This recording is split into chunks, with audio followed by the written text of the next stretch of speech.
ports in the world. In a small country, maybe the entire country is the size of the Mombasa Island, and maybe an addition of 1 or 2 sizes. But because of the hard work they have put, they have been able to succeed.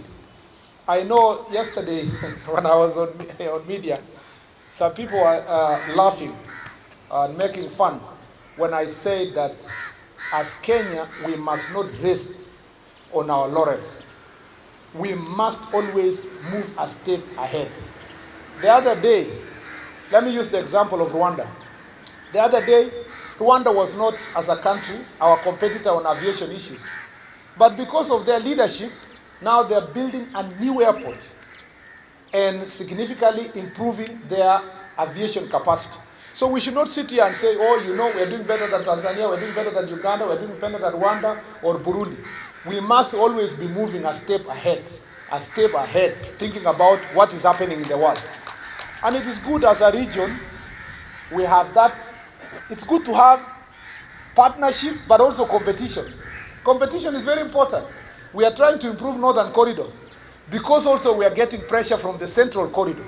And we thank our brothers in Tanzania for the investment they are putting in Dar es Salaam port and the Central Corridor, because it makes us as a country to work hard. And if each of the countries have very positive competition, I can tell you for sure East Africa community will be better and stronger.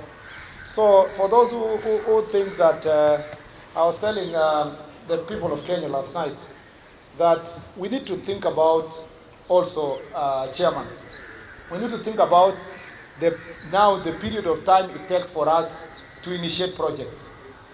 You know, you have a tender like the one we had at Dongokundu.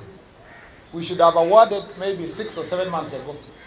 But because, and we have the money, we have a financial support of up to 50 billion, but because we take so long to make decisions.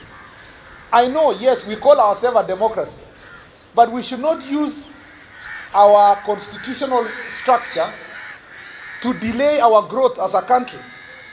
You know, when I said last night, for example, that our friends in the neighboring country in Rwanda, they make their decisions quick because their governance structure allows their president and the executive to make decisions. Here at home, we have had to handle a tender that should have taken 6 months for 2 years, delaying time of construction and delaying investment that should have, by now, we should be having the bath operating.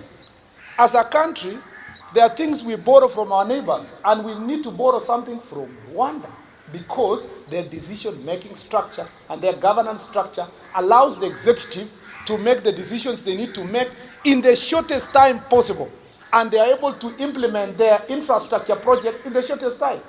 Our airports are more than 10 years behind schedule, and our other infrastructure projects are behind us because of decisions that sometimes, naona mtu, yani unafanya hata barabara kidogo tu, unataka mtu ameweka kotini, inakaa miaka 5.